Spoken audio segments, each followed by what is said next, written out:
Hello everyone और स्वागत है आप सबका इस वीडियो में, जो कि वर्तनी पार्ट 2 है। वर्तनी पार्ट 1 हम कर चुके हैं पहले।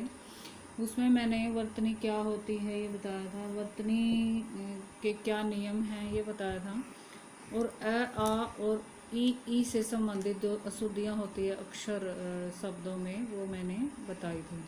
अब आगे आज हम करेंगे वर्तनी पार्ट 2 में। हम शुरुआत करते हैं ऊ और ऊ से रिलेटेड जो अशुद्धियाँ होती है वहाँ से। तो सबसे पहले ऊ से संबंधित अशुद्धियाँ हम लेते हैं। जैसे पूजनीय हो गया, इसमें बड़े ऊ की यानी ऊ पूजनीय बोला जाएगा, वो वाली मात्रा आएगी। प्रभु में भी ये गलत उच्चारण हो, गलत अशुद्ध शब्द है ये, इसमें छोटा ऊ वाली मात्रा आएगी। साधु है, यहाँ भी छोटा ऊ वाली मात्रा आएगी। गेहूँ, वधु, इस तरह से ये जो शब्द हैं, वधु हो गया, हिंदू हो गया, पशु हो गया, अक्सर हम इनको गलत लिखा हुआ देखते हैं। इनका जो शुद्ध रूप है वो यहाँ पर इस तरह से लिखा हुआ है। और सबसे जो इम्पोर्टेंट शब्द है वो है गुरु। गुरु को शुद्ध रूप में ऐसे लिखा जाता है। अब हम देख लेते हैं री से संबंधित अशुद्धियाँ। री से संबंधित भी कुछ शब्द जो है अक्सर गलत लिखे जाते हैं, वो है अनुग्रहित, लेकिन इसको ठीक उच्चारण क्या होगा, अनुग्रहित, क्योंकि री मात्रा यहाँ पर गय में लगेगी, री की मात्रा। उऋण, उऋण को ठीक यहाँ ऐसे लिखा जाएगा।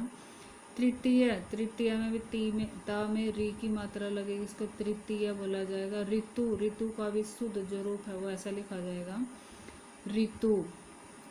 पैतृक, पैतृक भी तय में री की मात्रा लगेगी, ऐसा लिखा जाएगा। ऋषि, ऋषि को री से लिखा जाएगा, ऋषि। ऋग्वेद को भी री से लिखा जाएगा। पृथ्वी, पृथ्वी में पै में री की मात्रा लगेगी, इसको पृथ्वी बोला जाएगा। घृणा, घृणा नहीं सही उच्चारण होगा, घृणा, और घृणा में री की मात्रा लगेगी घ में। गृहिणी, गृहिणी नहीं होता बल्कि गृहिणी होता है, और ग में री की मात्रा लगेगी। अब इसके बाद हम देखते हैं ए ऐ से संबंधित जो अशुद्धियाँ अक्षर होती हैं। एक्ट को ऐसे लिखेंगे, इसमें ए की मात्रा आएगी। कैंटीन को ऐसे लिखेंगे, इसमें आई की मात्रा आएगी। कैबिनेट में भी आई की मात्रा आएगी। सेना में ए की मात्रा आएगी। नयन लिखा जाएगा। वैश्य को वैश्य लिखा जाएगा, व में आई की मात्रा आएगी। मैनेजर, मैनेजर में भी मा में आई की मात्रा आएगी। तो ये इस तरह से लिखे जाने वाले शब्द हैं। इसके बाद है फैल, फैल नहीं होता, इसमें फेल होता है और इसमें ए की मात्रा आएगी। मैसूर नहीं होता, ये मैसूर होता है और इसमें आई की मात्रा में आएगी। इसके बाद हम देख लेते हैं ओ और औ से संबंधित कुछ अशुद्धियाँ। वो हैं रोशनी हो गया, इसमें औ की मात्रा नहीं आएगी बल्कि इसमें ओ की मात्रा आएगी, ठीक शब्द होगा रोशनी।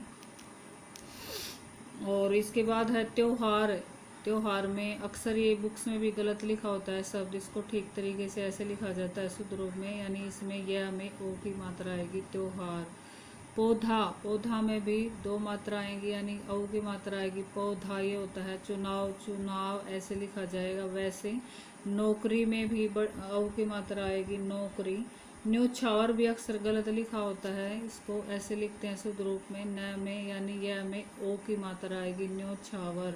लोहार, लोहार, लौहार नहीं होता बल्कि लोहार होता है और इसमें ओ की मात्रा आएगी। इसके बाद है औरत, औरत को ऐसे लिखा जाता है, यानी इसमें ओ की मात्रा औरत में आएगी। इसके बाद कुछ शब्द हम देख लेते हैं जो अनुस्वार और चंद्र बिंदु से रिलेटेड जो अक्षर शब्दों में गलतियाँ होती है, वो है ये वाले, यानी अनुस्वार, चंद्र बिंदु और विसर्ग से संबंधित जो अक्षर गलतियाँ होती हैं, अशुद्ध शब्द होते हैं, वो देखते हैं। आँख है, जैसे अनुस्वार से नहीं बल्कि ये शुद्ध रूप है इसका, आँख यानी चंद्र बिंदु लगेगा। ऐसे दांत अनुस्वार नहीं लगेगा बल्कि चंद्र बिंदु इसके ऊपर लगेगा। झांसी, झांसी भी चंद्र बिंदु से बनेगी। पाँख भी का भी शुद्ध रूप ये होगा, पाँख, यानी इसके ऊपर चंद्र बिंदु लगेगा। विसर्ग से रिलेटेड कुछ शब्द देख लेते हैं। प्रातः काल, इसका शुद्ध उच्चारण होगा प्रातः काल, प्रातः काल, यानी प्रातः के बाद। तो प्रातः क्यों बोला जाता है, क्योंकि इसके साथ विसर्ग लगा। मन स्थिति, मन स्थिति होता है, उसके साथ विसर्ग लगाना शुद्ध रूप की ओर संकेत करता है। निःशुल्क, निःशुल्क, निःशुल्क, तो नी के बाद विसर्ग आएगा और ऐसे इसको शुद्ध रूप में लिखा जाएगा। निस्वार्थ, निस्वार्थ, नी के बाद फिर विसर्ग आएगा, उसको निस्वार्थ बोला जाएगा। तो ये थी विसर्ग से संबंधित कुछ शुद्ध और अशुद्ध शब्द। इसके बाद हम देख लेते हैं पंचमाक्षर, यानी जो पांचवा अक्षर होता है हर वर्ग का, उससे संबंधित जिनका उच्चारण स्थान जो है नासिका होता है, यानी जो नाक से बोले जाते हैं, उनसे संबंधित कुछ शब्द देख लेते हैं जो कि अक्षर अशुद्ध होते हैं। शुद्ध रूप में कैसे लिखा जाता है उनको? झंडा हो गया, जैसे झंडा में अणय आधा आएगा और इसको ठीक रूप में ऐसे लिखा जाएगा। दंड हो गया, दंड में भी अणय आधा आएगा तो ऐसे लिखा जाएगा। पंख हो गया, पंख को में ना को अनुस्वार के रूप में लिखा जाता है। पंडित में भी ना को अनुस्वार के रूप में लिखा जाता है और चंचल में भी ना को अनुस्वार के रूप में लिखा जाएगा। ये इनके शुद्ध रूप में शब्द हो गए। इसके बाद हम देख लेते हैं डा ढा से संबंधित जो शब्द होते हैं, अशुद्ध होते हैं अक्षर। कन्नड़ हो गया, जैसे कन्नड़ नहीं होता है, कन्नड़ होता है और ये अड़ा यानी बिंदु यहाँ पर लगेगी। घोड़ा नहीं होता बल्कि घोड़ा होता है और इसमें अड़ा लगेगा, शुद्ध रूप इसका। झाड़ू, ये झाड़ू नहीं होता बल्कि झाड़ू होता है और इसमें अड़ा लगेगा। बूढ़ा नहीं होता बल्कि बूढ़ा होता है और इसमें ढ यानी नीचे बिंदु लगेगी। पेड़ नहीं होता बल्कि शुद्ध रूप होता है पेड़, यानी इसमें अड़ा नीचे लगेगा। डा के नीचे बिंदु यानी इसको अड़ा बोला जाएगा। इसके बाद हम देख लेते हैं छ और अक्षर से संबंधित जो गलतियां होती है अक्षर, वो देखते हैं। आकांक्षा, आकांक्षा में यहाँ छ की बजाय क्या आएगा? आकांक्षा, ये होता है आकांक्षा, आकांक्षा। आकांक्षा में अक्षय आएगा। क्षत्रिय, ये क्षत्रिय नहीं होता बल्कि क्षत्रिय होता है, क्षत्रिय ऐसे लिखा जाएगा। इसके बाद है लक्ष्मण, लक्ष्मण नहीं होता बल्कि शुद्ध रूप होता है लक्ष्मण और इसको ऐसे लिखा जाएगा। संक्षेप, संक्षेप नहीं होता बल्कि संक्षेप होता है और इसको ऐसे लिखा जाएगा।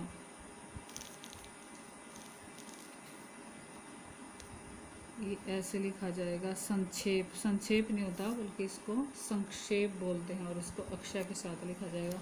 अब कुछ शब्द देख लेते हैं जो जिसमें तीनों प्रकार के जो श होते हैं उनसे संबंधित जो अशुद्ध शब्द होते हैं। जैसे उत्कर्ष है, उत्कर्ष में ये वाला स लगेगा, षटकोण वाला। दुष्कर्म हो गया, इसमें भी षटकोण वाला स मिलेगा। निष्काम हो गया, इसमें भी षटकोण वाला स लगेगा। पुष्प हो गया, इसमें षटकोण वाला श लेकिन आधा। मनुष्य, मनुष्य में भी ऐसे ही षटकोण वाला। राष्ट्रीय, राष्ट्रीय में भी षटकोण वाला स लगेगा। तो इस तरह से ये जो टॉपिक था हमारा वर्तनी से संबंधित जो पार्ट 2 था ये पूरा होता है। इसके साथ ही कंप्लीट होता है हमारा वर्तनी का टॉपिक। इसके बाद हम नेक्स्ट टॉपिक लेके अगली वीडियो में फिर मिलेंगे। तब तक के लिए अपना ख्याल रखिएगा और ध्यान से पढ़िएगा। जो भी मैंने ग्रामर करवा रही हूँ उसके नोट्स बनाइए और ताकि आपके पेपर में वो एग्ज़ाम में वो आपके काम आ सके। क्योंकि मेरे इस चैनल पर एनसीईआरटी से रिलेटेड जो बोर्ड की कक्षाएं हैं उनका सभी का सिलेबस हिंदी का इम्पोर्टेंटली करवा, तो मैं दूसरा सिलेबस भी रही हूँ, लेकिन हिंदी का कंप्लीट सिलेबस मैं अपने चैनल पर डालूँगी। ग्रामर या फिर बुक से रिलेटेड जितना भी सिलेबस होता है तो उसको नोट्स बनाइए और मेरे साथ पढ़िए, आपको एग्ज़ाम में बहुत ज़्यादा हेल्प मिलेगी।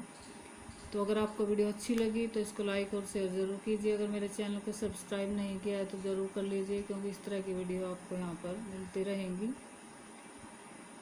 तब तक के लिए thank you, have a nice day.